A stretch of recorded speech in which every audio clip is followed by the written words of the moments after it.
For question 11, I'm asked to find values for a and b that make my function f differentiable at x equals 2. And that's this place where these two pieces are going to join. So I know that for this graph to be differentiable, it first must be continuous. So that means I have to ensure that a connection is going to be made at that joining point at x equals 2. So I have to ensure that the value I'm approaching from the left equals the value I'm approaching from the right.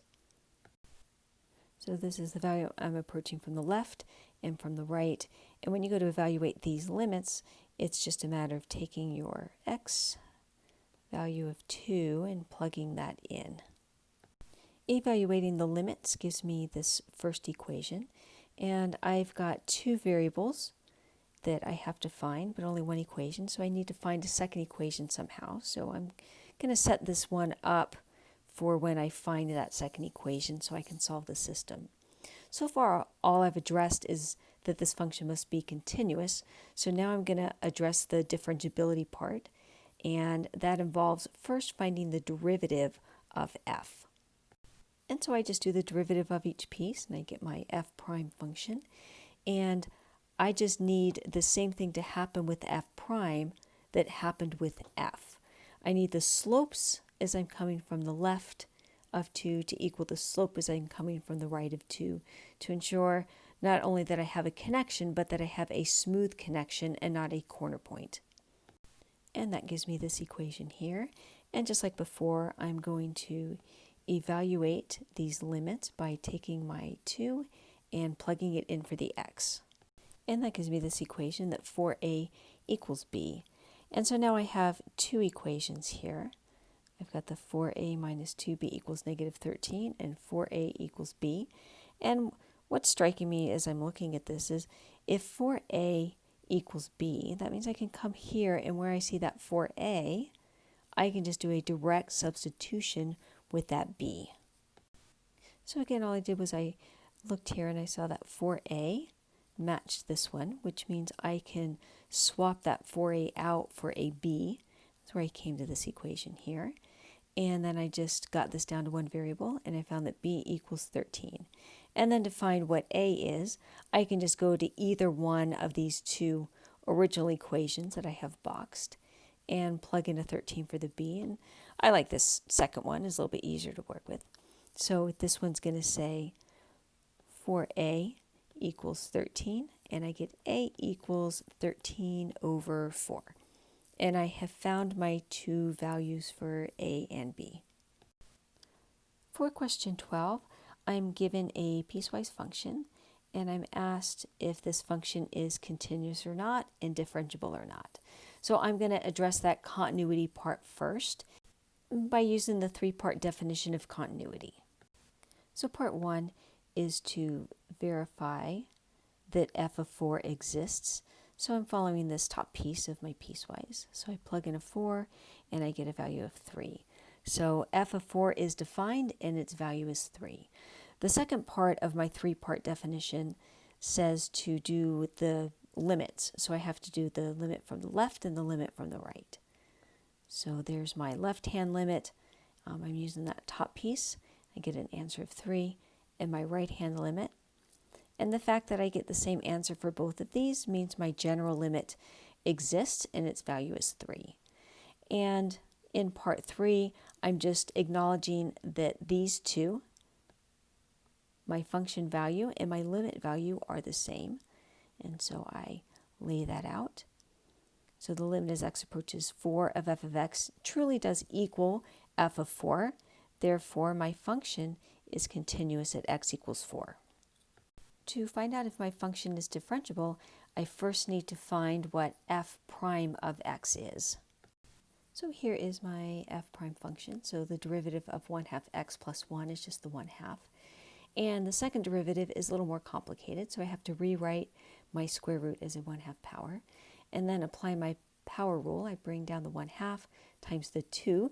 That just leaves the coefficient of 1. And when I subtract 1 from the 1/2, I get a negative 1/2. So this is 1 over the square root of x.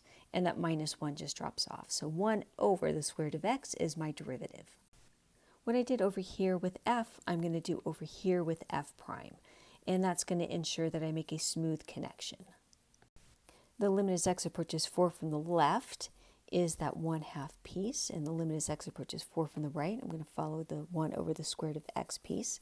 And I'm just going to use direct substitution to evaluate each of these two limits. And I see that the limit as x approaches 4 from the left and from the right equal the same thing. And what that means is f is differentiable at x equals 4. In question 13, we are given this limit statement to evaluate. And what we need to do is see the similarities this has to our formal definition of the derivative, what we did in our very first section. So what I can see is that this part right here is, this is my f of x plus h. So that's this part of that definition. And then my subtraction sign here. And then this is my f of x. And keep in mind what this formal definition is designed to do. So my formal definition is designed to take the derivative of my function f.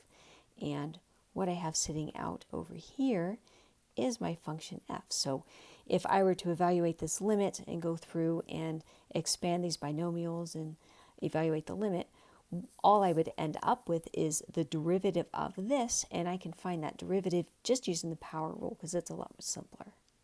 So the key is to recognize this as the formal definition, be able to pull out, extract your f of x out of this equation, and then just find that derivative using another easier, faster, more friendly method, which is the power rule. Part B up here is a spin-off of Part A. So the only difference is all of the x's over here have been replaced with a 2. So it says exactly the same thing, just my x's have been replaced with a 2. So it actually starts by doing the same thing, recognizing the similarities this has to my formal definition, pulling out my f of x, which I've actually already done on the first part. So pulling out my f of x, finding the derivative, but I'm going to carry it one step further and I'm going to plug a 2 in to my derivative function. And I get my f prime of 2, just plugged in here, and that is my answer for Part B. Question number 14 is about interpreting a velocity graph. So I'm given the graph of a velocity over here, y equals v of t. And I'm asked, first, where is the object at rest? And what I know is an object is at rest, it is not moving when v of t equals 0. So I look at my velocity graph and I can see that happens in 3 places. So I've got 0, 30, and 55. And realize this question would have been answered differently if it had said, when does the object change direction? Because I don't have a directional change at 0 and 55, only at the 30. My next question wants to know where my object moves forward. And I know that an object moves forward when its velocity is positive or greater than 0. And I see that happening on my velocity graph every time this graph is above the x-axis, which is that blue interval, which takes me from 0 to 30, and my reason is just because velocity is positive. Next, I want to know where my object is moving backward, and this is where my velocity is less than 0, so where my velocity graph dips below the x-axis, and that looks like that's going from 30 to 55. Our next question asks where our object's acceleration is negative, and we know that acceleration is the derivative of velocity, so that's v prime of t. And a derivative is just a slope, so it's just asking where is the slope of v negative? And I see that v has a negative slope extending from, looks like about 15 to 40. My reason is because v of t is decreasing. Notice on each one of these questions, I have referenced v of t in all of them. And I do that because this graph of v of t was my given information. So I want to roll back to my given information with each of these questions I answer. On our last one, our speed is increasing or decreasing at t equals 35. So I find 35 on my graph. So it looks like 35 is here. And increase or decreasing speed, we're looking at a relationship between the signs of velocity and acceleration. And what I see here at 35 is that my velocity is negative because we're below the x-axis, and my acceleration is also negative because velocity is decreasing. And if both velocity and acceleration are the same sign, in this case negative, at the point, then I know that my speed of the object would be increasing. So I just draw my conclusion here, and speed is increasing because velocity and acceleration have the same sign at t equals 35. So when you answer a question like this, you want to make sure that you give some evidence to back it up. So you don't want to just make the claim without having some information about my velocity and acceleration for this particular function sitting on the paper in front of you.